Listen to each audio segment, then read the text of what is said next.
Bueno, déjame decirte, hace rato decía yo que por qué insisto tanto en creer el testimonio de los santos. Una mente sana, realista, fíjense muy bien por favor, es escéptica de las manifestaciones populares. Yo no creo absolutamente nada que no sea venido de una persona reconocidamente santa, y santo es persona reconocida por su práctica heroica de las virtudes cristianas y elevada a la categoría de los altares. Puede ser la mujer aparentemente más honesta de Cotorrosclán de las Ingratas o de Tinguindín, Michoacán. Mi posición realista es no le creo. Pero sí le creo a Sor Faustina, y sí le creo a San Benito, y sí le creo al Padre Pío, y sí le creo a Santa Catalina de Siena, etc. Pero una persona que no quiere empezar a caer en pensamiento mágico necesita mantener un escepticismo saludable. Puedo recomendar al ¿Sí? científico Muy bien. convertido Ricardo Castañón. Excelente. Ajá. Y entonces él ha estudiado aquellos supuestos videntes y toda la bola de seguidores que tienen, y los ha estudiado a varios y los ha desenmascarado. Sí. Entonces, los seguidores son los fanáticos. Fanáticos. Y les dice, ok, ya hice todo el examen y no es un verdadero vidente, no ve al Señor, No tiene revelaciones, ni visiones, ni nada por el y estilo. entonces estos seguidores son los que hacen negocio con los ingenuos e ignorantes, gente que va y quiere que las cosas mágicamente se le cambien. Así es.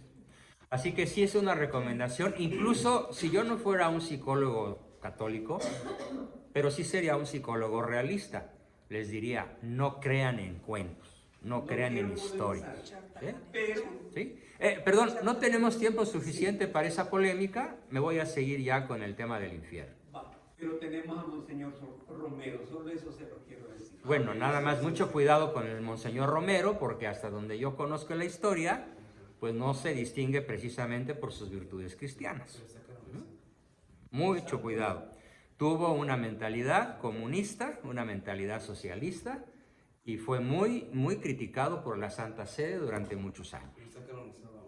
Sí, pero en aquella época que él hacía ciertas declaraciones, cuando menos durante ciertos años mantuvo una ideología que no se sostenía. Sí, después modificó, si no, no hubiera sido canonizado, pero cuando él decía ciertas cosas, yo sí digo aguas. No confundas al Monseñor Romero de su juventud o madurez al Monseñor Romero de los últimos años, ¿no? Cuidado con eso. Lo conocimos, ¿sí? Los que lo quisimos y los que no lo quisieron, lo conocieron y no lo quisieron, y aún no lo quieren. Bueno, pero no es el tema central. Vamos a ver entonces ya el tema central de la noche, el infierno. Número 1. El infierno es, por definición, la ausencia total de Dios. Pero hay que considerar la ausencia en su triple dimensión. Fíjense muy bien, la ausencia total de Dios quiere decir ausencia física, quiere decir ausencia espiritual y quiere decir ausencia perceptiva. Sí, el ser humano en el infierno, tanto si ha resucitado como si no, en estos momentos físicamente, bueno, aquí hay una aclaración muy importante. Algunos pseudocientíficos rusos sostienen la absurda idea de que el infierno está en Rusia y de que tiene la boca abierta y de que no lo pueden tapar. Por favor, eso es una conseja pueblerina que parece hasta mexicana, ¿no? O sea, primitiva y absurda. No hay tal lugar en la Tierra. Que puede ser una fosa volcánica con magma ardiendo y que no se puede tapar, eso sí puede ser cierto. Y de hecho no nada más hay una, hay cientos. Nada más hay que ir a Hawái para darse cuenta de eso, ¿no? Entonces, el infierno físicamente en esos momentos no existe. Existe un estado de privación de Dios espiritual para las almas que han muerto desde que la humanidad es humanidad. A la resurrección de la carne habrá un lugar físico, que llamaremos también infierno, aparte del que ya existe como un estatus espiritual de las almas que han muerto en pecado e irredentas, pudiendo haberse arrepentido. Aclaro una cosa fundamental para que duerman a pata suelta. Nadie es enviado al infierno. El que va al infierno es por su propia decisión. Y no es como el bingo, te sacaste bola negra o bola blanca, ¿no? Te sacaste el premio mayor o no te lo sacaste. No, no es una lotería, por favor. Es una decisión. Y además no es una decisión de unos cuantos minutos, u horas o días. Es un estilo de vida. Es una forma de vida la que nos va a ir llevando poco a poco, ¿sí?, a un estado en el cual nos encontraremos absolutamente privados de la presencia de Dios. El segundo rasgo característico del infierno es el perpetuo remordimiento de conciencia. Para que pueda yo darles una muestra física de esto, ¿alguno de ustedes vio la película La Pasión? Manitas levantadas. Qué bueno, muchos la vieron. Acuérdense por favor de la escena en la cual unos monstruos espantosos persiguen a Judas. Pero ¿por qué Judas no se arrepintió? Porque solo tuvo remordimientos, pero no tuvo arrepentimiento. Si Judas se hubiera arrepentido, lo primero que hubiera hecho, hubiera ido a buscar a la Virgen y a pedirle perdón a ella. Pero no se le ocurrió que a Jesús por María, a Jesús por María, por su mismo terrible dolor. Pero fíjense bien el pecado de Judas. El remordimiento, en cierta forma, es un estatus del yo soberbio. Los padres lo pueden, los sacerdotes aquí presentes me lo pueden confirmar por sus confesiones. El remordimiento es como yo. ¡Qué barbaridad! ¿Cómo pude yo caer tan bajo siendo yo tan lindo, ¿no? Sí. Siendo yo tan virtuoso, tan bueno, tan conocedor. Que hizo un mal negocio. ¿Sí? Hizo un mal negocio. O por ejemplo. Entonces Judas no se arrepiente. Judas siente remordimiento. Y si en alguno de nosotros en este momento hay remordimiento, mucho cuidado, porque no basta el remordimiento para que exista una verdadera contrición y un verdadero arrepentimiento. Entonces, el infierno consiste en un permanente remordimiento de la conciencia. Tercero, es saber siempre que la condición de uno nunca cambiará. No es que se vaya uno dando cuenta conforme va avanzando y el tiempo interminable no termina, sino que desde el primer instante que el alma por su propia decisión se encuentra en este estatus, el conocimiento perfecto de que ese estatus nunca terminará se adquiere de golpe. Y además se adquiere la absoluta seguridad de que fue una decisión propia. Estás ahí porque así lo decidiste. Y además te vas a dar cuenta de que Dios te anduvo cazando toda tu vida. Es más, en uno de mis libros, Solo la persona virtuosa es feliz, narro la historia de 33 grandes conversos. Y ellos narran a lo largo de su biografía cómo incluso desde niños Dios los anduvo cazando. Con voces interiores, con acontecimientos dramáticos, con acontecimientos grandiosos.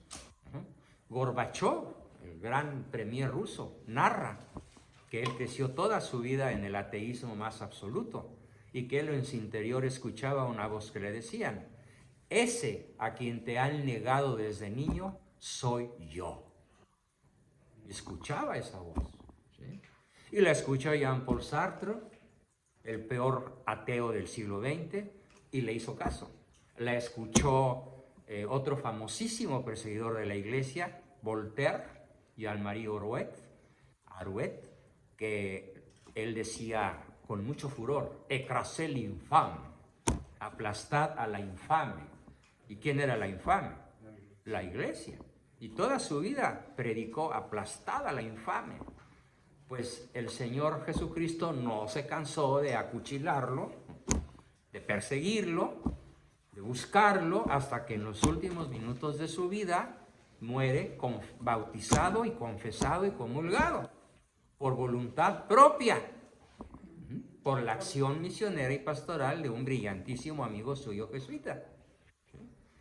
Y también al príncipe fundamental, al jefe principal del Partido Comunista Español, al que se le acusa de ser el responsable de más de 1 millón de muertos en la Guerra Civil Española, Enrique Tierno Galván, también se convirtió.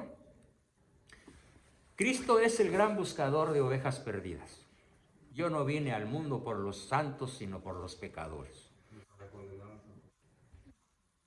Entonces, vamos a dejarnos cazar por Cristo. Vamos a dejar que nos cargue en sus hombros. Dejémonos caer en su misericordia, pero no nos confiemos de que no hay justicia. Porque muchos sacerdotes, desgraciadamente, incluso que yo conozco y con los cuales he discutido, niegan la justicia y exaltan la misericordia. Y no, es a la par. La justicia exige misericordia y la misericordia exige justicia. Bien. Cuarto, es el fuego que penetra en el alma sin destruirla. Es un sin final sufrimiento terrible, ya que es puramente fuego, entre comillas, espiritual, prendido por la justicia de Dios, escribió Santa Faustina. Es decir, no es un fuego molecular, no es un fuego que pueda ser representado con llamas rojas, azules, amarillentas o anaranjadas. Es un fuego no atómico, es un fuego espiritual que consume, que arde, que tortura y atormenta, pero sin consumir, sin extinguir ni el alma, ni posteriormente el cuerpo resucitado en estado de desgracia. El quinto rasgo del infierno es que la tortura es una oscuridad continua con un terrible olor sofocante. Aquí ya Santa Faustina habla del infierno para el hombre resucitado, para la persona resucitada, y que a pesar de la oscuridad, las almas de los condenados se miran entre ellas. Cuando uno de mis hermanos X, de los otros 10 que son, andaba en malos pasos, escuché que mi papá le decía: deja a esa mala mujer, no es tu esposa. Y él le contestó, mi hermano le contestó: es que ella me ama. Y mi papá le dijo algo que todavía me resuena en el oído. Le dijo: sí, ahorita puede ser que te ame, pero si mueren así los dos, ella te va a odiar por el resto de la eternidad. La mujer que más te ama hoy te odiará por el resto de la eternidad y no te vas a poder librar de ella, ni de su mirada, ni de su reproche, ni de los remordimientos que te va a dar por el resto de la eternidad por haber sido causa de su condenación. Así que déjala, hijo, por tu salvación eterna. Y mi hermano obedeció. Después nos escribió una carta a todos, dando las gracias a papá por haber sido lo suficientemente contundente para librarlo de las llamas del infierno. Por cierto, 3 años después murió. No es Carlos, el que muchos conocen como difunto. El sexto, ay Dios, este es el que a mí más me preocupa: la permanente compañía de Satanás. O sea, imagínense si aquí no soportamos a fulana, mangana o perengano más de unos minutos, porque es sangre pesado, insoportable, agresivo, malhumoriento, mala vibra y todo lo que le queramos decir, y ya nos queremos ir de su presencia. Ahora imagínense estar en la permanente presencia del espíritu maligno. Ojo con lo que voy a explicar aquí, permítanme, como psicólogo, cuál es el rasgo esencial de la psique satánica. El rasgo esencial de la psique humana está formada por 4 características. Hablo de la psique humana normal, natural. El ser humano es naturalmente bueno, es naturalmente bello, naturalmente verdadero y naturalmente unitario. Pero el espíritu maligno es todo lo contrario.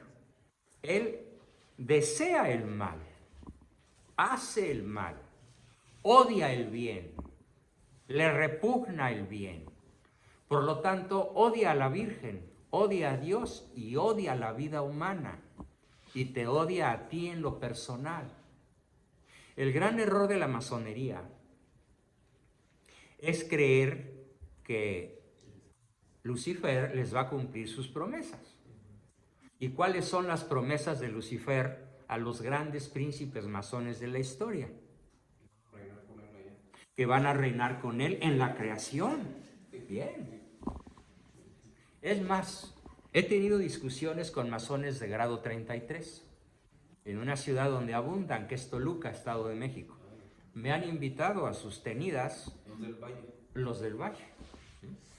Me han invitado, pues porque me han propuesto pertenecer a sus logias, porque me han hecho el trabajo que ellos hacen de seducción, dinero, poder, fama, facilidades, empresas a fondo perdido con cantidades de dinero que uno no imagina poder tener acceso nunca.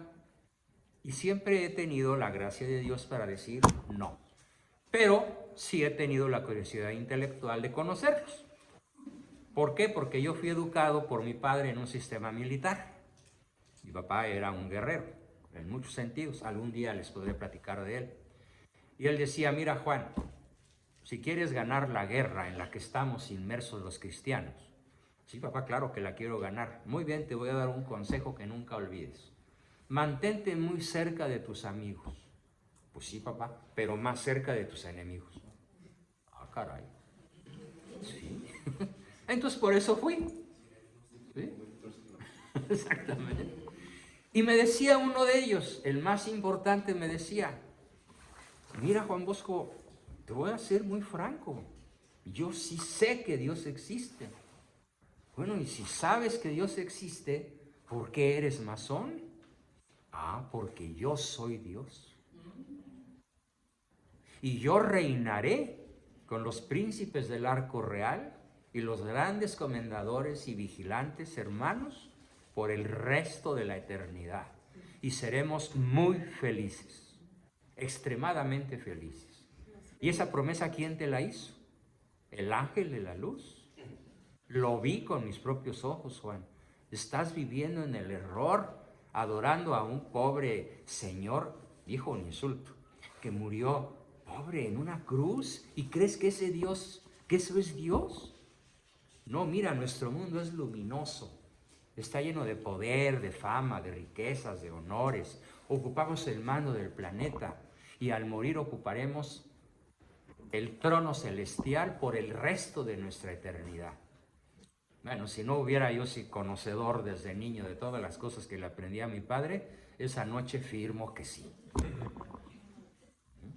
Por fortuna estaba bastante preparado para decir, pues mira, la verdad me das tanta pena, porque el que está viviendo en el error eres tú y espero que te arrepientas muy a tiempo. Es más, te considero mi amigo y te prometo que nunca te olvidaré en mis oraciones. Para que un día te pase lo que a Voltaire, y un día te pase lo que a Jean-Paul Sartre, y un día te pase lo que a Enrique Tierno Galván. Pues, ¿qué les pasó? Que se arrepintieron. Y me contestó, no, yo no soy rajón. Y ya para terminar le dije, bueno, mira, el que por su gusto es güey, hasta la coyunda lame. Bye. Doctor, pero ¿eso es ignorancia? No, es maldad. Es elección. Es elección. Él está eligiendo. Él puso, el padre puso la palabra perfecta, gracias Porfirio, es elección. A ver, Satanás elige ser Dios. Eva elige ser Dios. El pecado de Eva es ser Dios, no como Dios, Dios. Y Adán elige a Eva en vez de Dios. El pecado de Adán es lujuria. El pecado de Eva es soberbia. ¿Quién como yo? Ahora, un poco en plan jocoso, pero muy realista. ¿Cuál es la huella psicológica del pecado de Eva? Pues señores amigos, caballeros, ¿conocen alguna mujer no controladora? Ahí está la respuesta.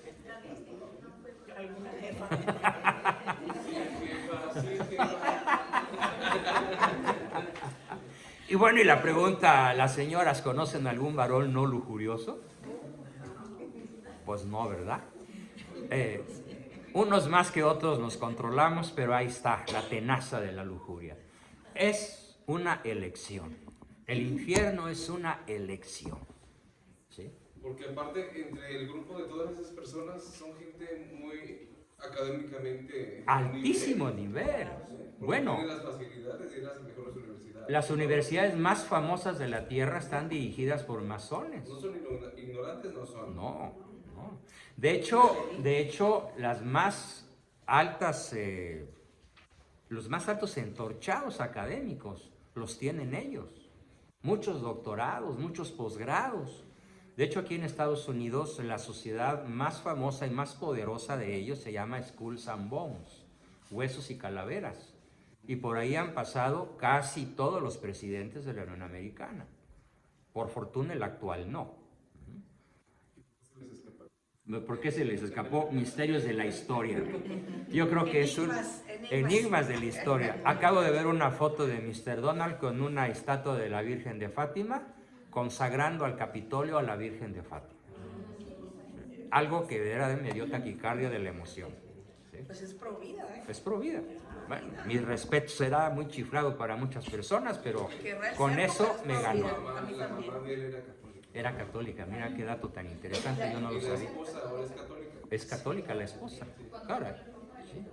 Bueno, entonces este punto 6 es aterrorizante, la compañía permanente de Satanás. Y la 7, una angustia horrible, odio a Dios, palabras indecentes y blasfemia. Estos son los tormentos que sufren los condenados, pero no es el fin de los sufrimientos. El último punto, existen tormentos especiales destinados para almas en particular. Esos son los tormentos de los sentidos, que obviamente no los sufre en estos momentos ningún ser humano, porque nadie ha resucitado, que esté condenado. Resucitó alguno de los profetas, Elías, ¿sí? Que vendrá en un carro de fuego, según dice San Juan en el Apocalipsis, y hay otro que también, aparte de Elías, pero bueno, fuera de ellos, que sepamos hoy físicamente, nadie está en el infierno. Pero cuando ya el infierno sea un lugar, en algún lugar de la creación, habrá tormentos especiales para los sentidos. Vista, oído, tacto, gusto, olfato, sexo, sinestesia, etc. Cada alma pasa, cada persona pasa por sufrimientos terribles e indescriptibles relacionados con el tipo de pecado que más haya cometido. Me decía el otro día un adicto que ya murió, al que no pude convencer. Él era un paciente mío que vive en la ciudad de Washington, aquí en Washington. Y él alegaba que era adicto porque cada vez que él se metía una inhalación de una droga muy especial, él tenía un orgasmo de hasta 3 minutos. Un orgasmo formidable e interminable. Era un chico de origen hispano que hablaba un buen castellano. Y él me conoció en YouTube y yo trataba de convencerlo de pues, que estaba jugándose su eternidad. Y me decía, dime algo mejor que algún día yo pueda vivir, que sea mejor que un orgasmo tan largo como los que yo tengo con mi droga. Y le dije, bueno, pues es lo único que conoces. Pero lo que sí te puedo decir es que en el más allá, donde ahora gozas, sufrirás. Pues no te creo. Tiempo después, sin poderlo yo haber convencido, murió de una sobredosis. Entonces, si él, yo no lo sé, Dios solo lo sabe, yo no. Si él no murió en gracia, si él murió con esa elección lúcida y consciente y premeditada, Les ruego imaginarse cuál va a ser su tortura. Justamente con el órgano que pecó, con el que más pecó y con el que más placer tuvo, será lo que llamamos tormento especial destinado para una persona en particular. Por otro lado, también Santa Faustina indicó que hay cavernas y fosas de tortura física donde cada forma de agonía difiere de la otra. Yo hubiera fallecido a cada vista de las torturas, explicó Santa Faustina, si la omnipotencia de Dios no me hubiera sostenido. Yo estoy escribiendo todo esto, repito la frase que ya dije al principio, por orden de Dios, para que así ningún alma humana encuentre una excusa diciendo que no existe el infierno o que nadie ha estado ahí y por lo tanto nadie pueda describirlo. Para terminar diré que el infierno, la fe en el infierno, en el purgatorio y en el cielo, pues simplemente es dogma de fe. Punto. Y el dogma, ojo, como filósofo puedo decir esto. El dogma no aniquila la inteligencia humana. Creer en dogmas no nos hace estúpidos. Creer en dogmas nos hace humildes e inteligentes. Por una sencilla razón. Y lo estoy diciendo como filósofo tomista, realista y católico. El filósofo sabe que hay verdades a las cuales la inteligencia humana no tiene acceso. Por ejemplo, la inteligencia humana puede tener acceso al concepto que ya vimos de inmortalidad. La inteligencia humana puede tener acceso a lo que ya vimos también, la existencia de Dios. Pero ¿a qué no puede tener acceso la inteligencia humana? Al conocimiento racional, por ejemplo, de la Santísima Trinidad. O al conocimiento racional de la esencia divina. Entonces, apréndanse esta frase, por favor, que aprendí de labios de mi padre a los 6 años. A los 6 años. Quiero que lo aprendan a los 40 o 50 o más. Porque me ha acompañado en las grandes crisis de mi vida y me ha permitido no desfallecer. El dogma no destruye la inteligencia humana, simplemente la supera. Pero esto no nos hace estúpidos, nos hace humildes. Nos permite saber que no lo podemos saber todo a la única luz de la inteligencia y que para esto necesitamos forzosamente el tesoro de la revelación divina. Porque la inteligencia humana es insuficiente para conocer estas cosas si no nos adentramos a fondo en los misterios que solo la revelación nos puede proporcionar. Nos dice que no es, estos misterios, los dogmas, no son misterios como oscuros, ¿No? sino es un exceso de luz. Es un exceso de luz que nos ciega. Los dogmas. Muy bien, maravillosa analogía. ¿Sí? No es oscuridad, es una luminiscencia que nos impide verla de frente. ¿Sí? Me encantan tus aportaciones, Padre. Gracias. ¿Y el cielo? Bueno, para irnos a dormir sabroso, ¿no? El cielo. No me voy a ver muy místico tal vez. Yo tengo un enfoque novedoso sobre lo que es el cielo. No es, por supuesto, heterodoxo, ni mucho menos. No me aparto de la sana doctrina. Y de hecho siempre digo que someto mis opiniones y mis conocimientos o puntos de vista al supremo magisterio de la Iglesia. Y cuando alguien me cache en un error, que me jale las orejas. Y en algunas ocasiones he tenido que decir, corrijo. Pero en este caso está suficientemente bien pensado. En el momento de la muerte física, el alma, desligada del cuerpo, mejor dicho, yo, piensen cada uno de ustedes en yo, en mí. Yo, desligado del cuerpo, vamos a decirlo en primera persona todos, desprovisto yo de los límites que me imponen el cerebro y mi percepción sensorial, podré manifestar más libremente mi naturaleza espiritual con la visión intuitiva de la propia esencia y del ser espiritual ajeno. Podré así conocer